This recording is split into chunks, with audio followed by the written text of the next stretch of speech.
All right, so just got down from the poplar. Couldn't really get our bearings. Didn't find much except for sycamore, which tells us water. So we headed towards the sycamores, found water. So we have a source of hydration, so that's good. But we also need to build the shelter. And as you can see, it's starting to get pretty dusk. So we're not going to build our shelter right near the water source, even though that would be great. There's just not enough supplies to build the shelter we need in a short amount of time. So we kind of scooted up the mountain and addressed the 4 W's. And the 4 W's are wind, water, wildlife, and widowmakers. And since it's plural, 4 W's with an S, the last thing is the S, supplies.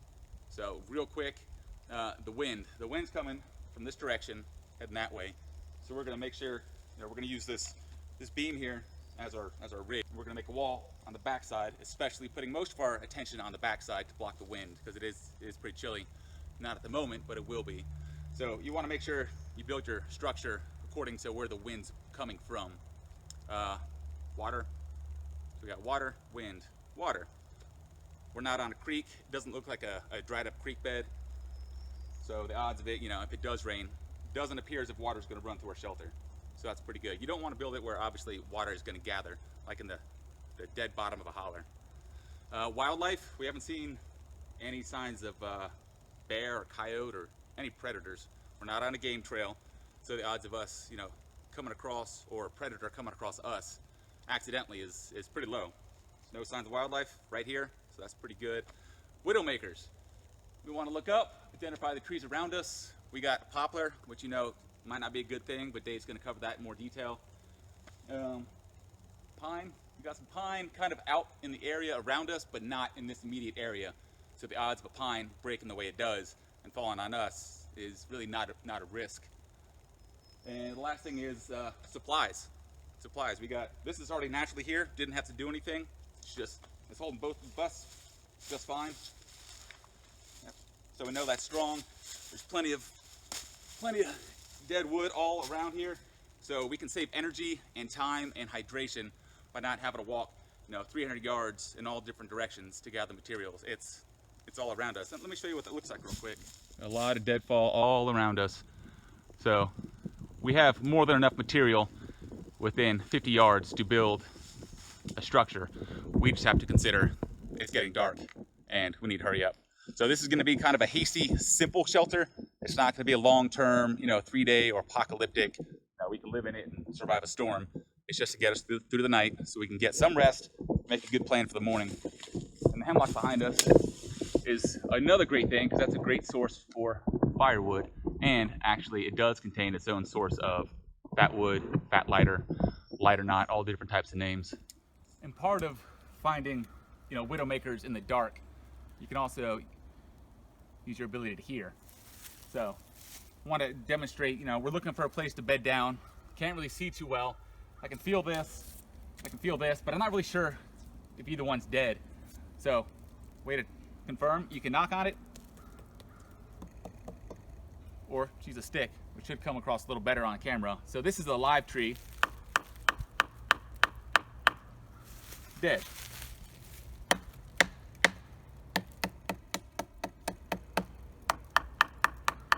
So if you're trying to bed down, you can't really see very well, just feel. I can feel this is not alive. But the point of this is to show you another way to identify it's with sound. I don't want to be near this tree. All right, so we got us a good center beam right here. Nature provided it for us. We didn't have to put it here. We want to build our wall here to prevent heat loss from convection. All right, that's the wind blowing your body heat away. So we're going to build our wall, our primary wall here. Now we're going to get into insulation. What we're going to do is, once we get that wall built, we're going to gather up all this leaves. We want 24 to 30 inches, 75% of what we actually want, and it's going to compress, and that's going to give us 6 to 8 inches of insulation.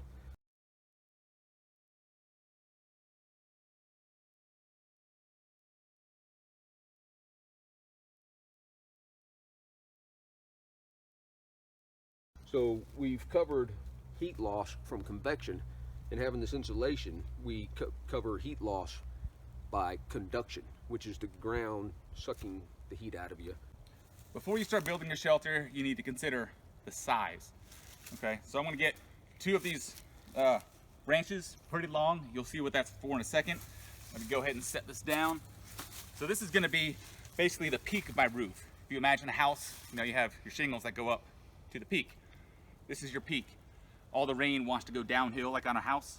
So we're gonna build basically somewhat of a roof here. So if it does rain, we have some protection. But size, you gotta consider how big do we need it. You can make it so big that you can sleep like a king size bed, but that means king size materials. Another hour of gathering materials. As you can see, it's getting pretty dark, so we don't have time to build something huge. And also, the bigger it is, the more heat you have to create, or the more heat you need to warm your space, the more materials it takes, which means more hydration, more calories you need, and the more energy you're losing, and hydration. So smaller is better, but you also want it just big enough that you can actually sleep with some comfort and get some rest. That's the whole idea, wake up somewhat recovered so you can think a little clearer and make a good game plan. So what you need to do is lock your fingers together, put them at the bottom of your rib cage, and that's about your span. So from the tip of my elbow to the tip of this is the size of the bed I need. So that way, I can sleep like this, gives me enough room to do this, sleep like this, or even turn on my side. Not gonna be able to do this, but that's okay, survival, right? So this is very optimal, small enough, not wasting a lot of energy or materials, but you're also comfortable and can shift positions. So I have 2 branches on the ground. You'll see what that is right now. So this is a 2-man shelter. So what I'm gonna do, I'm gonna lay down here. This ridge is gonna be like the bisection of Dave and I. Dave will be on this side, I'll be on this side. So I'm gonna lay down, get my comfy position. So right above the outside of my foot is the branch. That's perfect, and right above my elbow is the branch. So here's my comfort zone. I'm gonna go ahead and get this branch.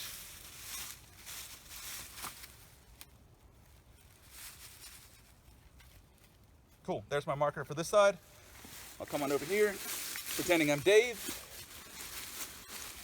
All right, same thing, very nice. Okay, get this guy.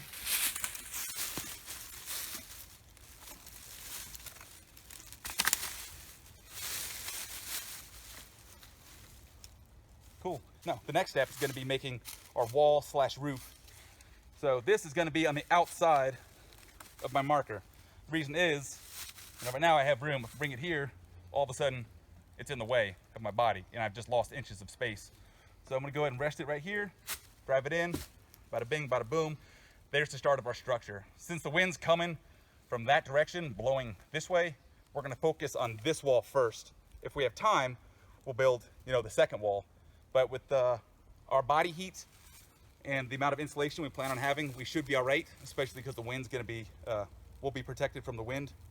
So once we get our wall built and get it nice and, airproof, we'll go ahead and start our insulation.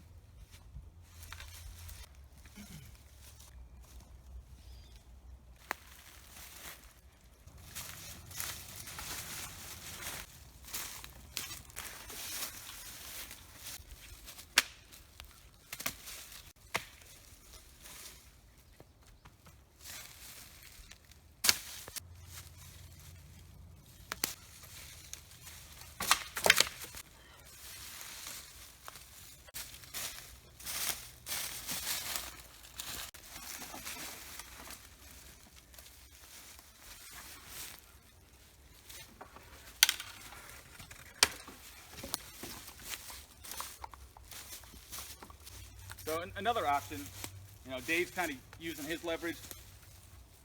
Another option, you can break it over your knee about an inch past the top of the kneecap, inch or 2. You want to feel it, and with enough experience, you'll kind of know, that'll break. A little too much, but it broke. But this is not a waste. This is firewood. It's too short. Oh, wait a second. Our beam goes downhill. I'll just move that to right here. And try not to waste any materials. This is going to be firewood for later. All right, so we've got a decent amount of the tall pieces.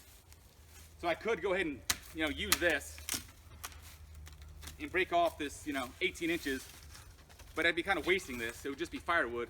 But I'm more focused on a shelter being nice and toasty, warm. But I can use half of this, the top half and the bottom half, for the lower ends. So again, I can come here, Peel it. That I'm not so sure about. Turned out all right. Now I have two more for the lower end. There's a fine balance. So this, I could smack over my knee and break, but it still takes effort. It's not so crumbly that you put any weight on it, it's gonna crumble. So this is pretty much perfect. You can find something, something more like this, but too soft. You find something more alive. You can't really just snap this. So an option, if you have a knife, just like you would chop with an axe, you kind of come at 45-degree angles. So I'm going to chop here, and then try to come up, and down, then up, and down, then up, down, up, down, up, down. And eventually, if I get far enough, I can actually just kind of come, snap it. That is an option, but as you can see, that method compared to Dave, just using the leverage of the tree, you make the choice. It's pretty obvious. If you can wedge it, break it within 3 seconds versus all the work I just did, do that. But this is still an option. Another option, you want to do this with a hardwood. It does work with stone, but that's risky on busting your blade. So I can come here, hold it with my finger at the end of my blade, give it a nice little whip. That is an option. Or come here,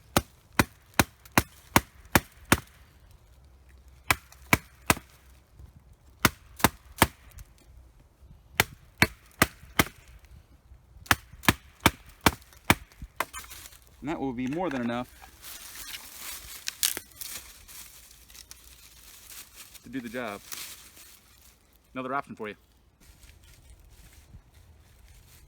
All right, so the next step, we got our kind of nighttime, best we could do wall built. And this is actually in my way. This could poke. I know we've all had something in our eye and it's bad news. You go to the sink, take 20 minutes to wash it out. There is no sink here. There's no water directly nearby. I don't want that in my face, nor do I want to get poked. So I'm gonna go ahead and, break the rules of leave no trace. Break this to protect myself, and this is great for getting a fire started. So we got the foundation of our wall already assembled. Now this marker, we're not done with it. We're still gonna use this. The issue is, first, the next step is we're gonna move our marker to be more of a stabilizer, finish our wall, then begin the insulation. The reason we're doing this now, and I'll show you what I'm talking about.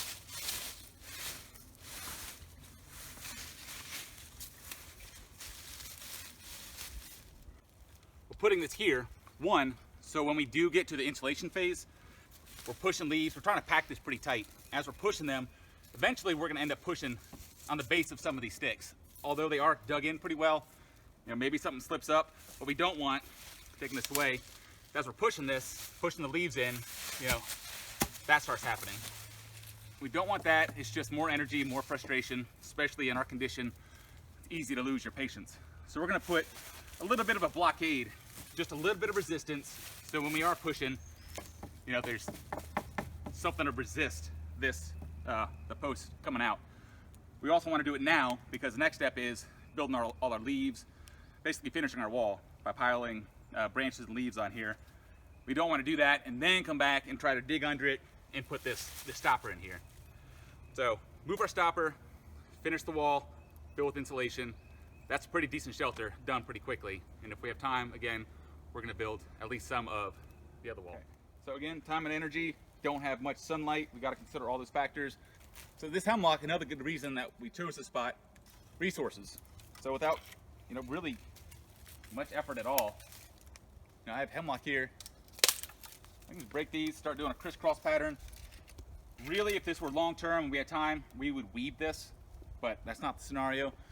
So, and don't feel guilty about doing this, because these branches are essentially, there's no green on them. The tree has to support these branches because they do have some life in them, but essentially they're not contributing. There's no green on them. So breaking these down, I'm really not too concerned, about being nice to Mother Nature. Might just be doing her a favor.